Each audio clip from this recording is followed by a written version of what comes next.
नमस्कार दोस्तों, मेरा नाम है रितेश और मेरे चैनल पे आपका स्वागत है। दोस्तों, आज है ट्यूसडे यानी रिव्यू ऑन रिक्वेस्ट का दिन और एक रिक्वेस्ट काफ़ी लंबे समय से पेंडिंग चल रही थी, तो आज उसकी बारी आ गई है। ये रिक्वेस्ट थी सुरेंद्र रावत जी की तरफ से। उन्होंने ये कहा था कि द प्लेटफ़ॉर्म मूवी को देख कर के उसका रिव्यू मैं करूँ। तो दोस्तों, द प्लेटफ़ॉर्म मूवी 2 पार्ट में आई है, पार्ट 1 और 2। और ये एक स्पेनिश मूवी है। आप नेटफ्लिक्स पे इसको देख सकते हैं, इंग्लिश हिंदी में देख सकते हैं और स्पेनिश में इसका नाम है अल होयो, जिसका कि एक तर्जुमा होता है द होल। दोस्तों, इस फ़िल्म में क्या अच्छा है, क्या अच्छा नहीं बन पड़ा है, इसके बारे में मैं पूरी बात करूँगा, लेकिन उससे पहले एक रिक्वेस्ट आपसे कि यदि आपने अब तक मेरे चैनल को सब्सक्राइब नहीं किया है, तो ज़रूर ही कर लीजिएगा, क्योंकि वेब सीरीज़ और मूवीज़ के रिव्यू के साथ-साथ आपको यहाँ मिलती है ओटीटी की दुनिया की हर जानकारी। तो दोस्तों, इस फ़िल्म की जो कहानी है, वो एक काल्पनिक कहानी है। हम यहाँ देखते हैं कि एक इमारत ऐसी है, जहाँ बहुत सारे फ्लोर्स बने हुए हैं अलग-अलग और इन फ्लोर्स पे लोग रहते हैं। एक फ्लोर पे ज़्यादातर 2 लोग रह रहे हैं और ये जो फ्लोर है ये बहुत ज़्यादा है, कितना ज़्यादा है इसका पता आपको लास्ट में चलता है, लेकिन इन फ्लोर्स पे रहने वाले लोगों को खुद नहीं पता है कि आखिर कितने फ्लोर हैं और ये जो फ्लोर है वो ऊपर से नीचे की तरफ आ रहे हैं। तो यहाँ क्या होता है कि एक प्लेटफ़ॉर्म है जिस पे कि खाना आता है, बहुत बड़ा प्लेटफ़ॉर्म है, तरह-तरह की डिशेज़ आती हैं इस पे। लेकिन जो ऊपर के फ्लोर के लोग हैं, वो खूब मज़ा लेते हैं। जैसे-जैसे नीचे जाता है, वो खाना कम होता जाता है और फिर एक जीवन का संघर्ष यहाँ आपको दिखता है। दोस्तों, इस फ़िल्म की कहानी जो है, वो काल्पनिक तो है ही, लेकिन बहुत ज़्यादा प्रतीकात्मक भी है। आप यहाँ जो चीज़ें देख रहे हैं, उसको आप सोसाइटी के साथ भी जोड़ सकते हैं और ह्यूमन बिहेवियर के साथ भी, मानव मन के साथ भी जोड़ सकते हैं। देखिए, यहाँ जो फ्लोर्स हैं, वो एक तरह से सिंबल है हमारी सोसाइटी का। जो ऊपर के लोग हैं, उनको पूरा ही एकदम सजा-सजाया प्लेटफ़ॉर्म मिलता है, बहुत सारा खाना है। यानी कि ये वो लोग हैं जो बहुत ज़्यादा समृद्ध हैं, जिनको किसी चीज़ के लिए कोई संघर्ष करने की ज़रूरत नहीं है, मनचाही चीज़ उनको आसानी से मिलती है। लेकिन जैसे-जैसे फ्लोर नीचे होते जाते हैं, ये मनचाही चीज़ें कम होती जाती हैं और जब ये प्लेटफ़ॉर्म एकदम ही नीचे के तलों में आता है, तो खाने के लिए भी संघर्ष होता है और हम ये भी देखते हैं कि जो एकदम निचला तल है, वहाँ तक तो खाना पहुँचता ही नहीं।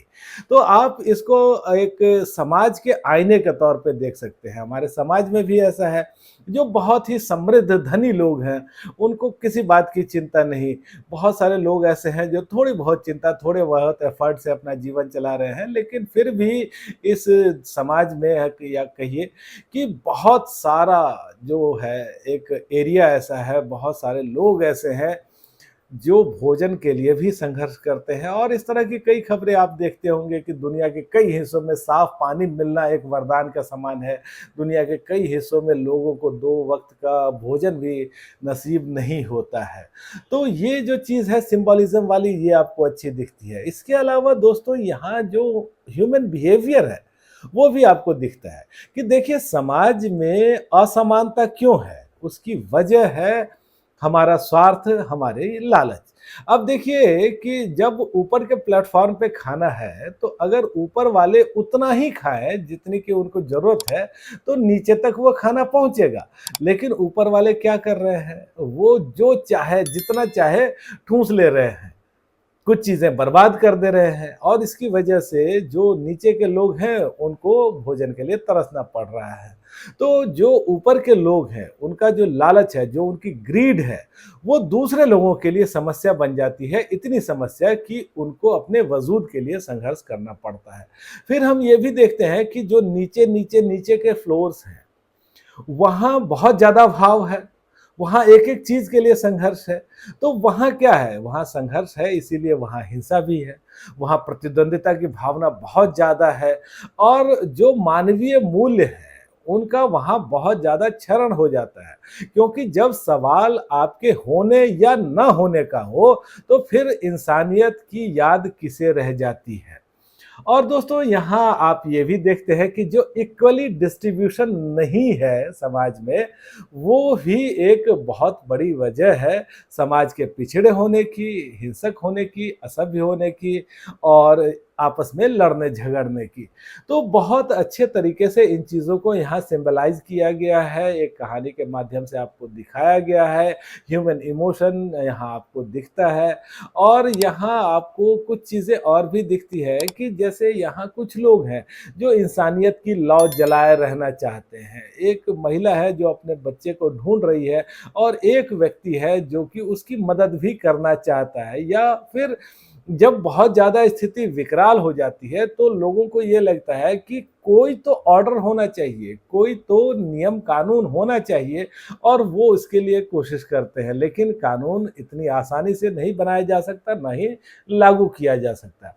इसके अलावा दोस्तों कुछ और गहरा सिंबॉलिज़्म आपको दिखता है। जैसे यहाँ कुछ लोग हैं जो चाकू लेकर आए हैं, मतलब इस हॉल में जो लोग आ रहे हैं उनको एक चीज़ लाने की इजाज़त है। तो एक व्यक्ति ऐसा है जो चाकू लेके आ रहा है क्योंकि उसे ये लग रहा है कि मुसीबत के समय में लड़ना ही सबसे ज़रूरी है। लेकिन वही एक व्यक्ति और है जो किताब लेके आ रहा है। तो आप इस चीज़ को भी बहुत अच्छे से समझ सकते हैं और महसूस कर सकते हैं। तो दोस्तों ये एक अलग कांसेप्ट पे बनी हुई फ़िल्म है, अच्छे से बनी हुई फ़िल्म है, देखने में मज़ा आता है और जब आप इन दृश्यों के अर्थ को समझने लगते हैं, तो और भी आपका कनेक्शन मजबूत होता है। लेकिन कुछ चीज़ें ऐसी हैं दोस्तों जो यहाँ थोड़ी खटकती हैं।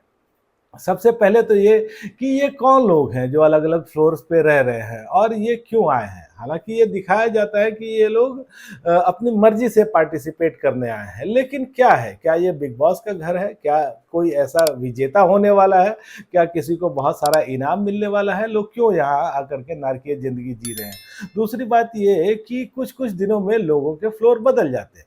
तो क्यों बदल जाते हैं? आखिर उन्होंने ऐसा क्या किया है जो वो ऊपर के फ्लोर पे जा रहे हैं या नीचे के फ्लोर पे आ रहे हैं? तो कुछ चीज़ें यहाँ हैं जो बिल्कुल स्पष्ट आपको समझ नहीं आती है, लेकिन फिर भी ओवरऑल ये एक अच्छी फ़िल्म है। आप यहाँ इसको ज़रूर ही देखिएगा। और दोस्तों यहाँ जो दूसरे तकनीकी पहलू हैं वो ठीक है, अदाकारी का लेवल जो है वो भी आपको ठीक है, अलग-अलग आपको दिखते हैं।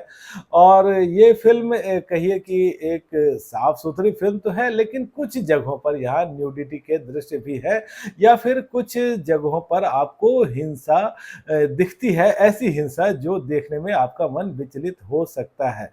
और हाँ, एक बात जो मैं कहना भूल गया और बातों में रह गई वो, कि यहाँ देखिए कि जो एक अपने आप को श्रेष्ठ समझने की भावना है ना, वो भी दिखती है। और भारत जैसे देश में जहाँ जातिवाद बहुत ज़्यादा है, मतलब जाति के इतने नाम हैं, इतने लेयर्स हैं कि उनको समझना एक मुश्किल काम है। वहाँ आप देखते हैं कि एक फ्लोर के मतलब कहाँ जहाँ अंतर है, मान लीजिए कोई 21 पे है और 22वें से अगर वो बात कर रहा है, तो 22वें वाला अपने को श्रेष्ठ मान रहा है।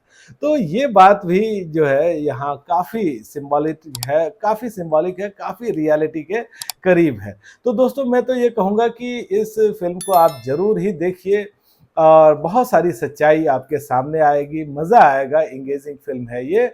और जो मेरी रेटिंग है वो है 5 में से 3.5 की। तो दोस्तों आज बस इतनी ही बात। आपको ये रिव्यू कैसा लगा मुझे कमेंट करके बताइएगा और आपने अगर ये फ़िल्म देखी है तो भी मुझे बताइएगा आपको कैसी लगी। धन्यवाद।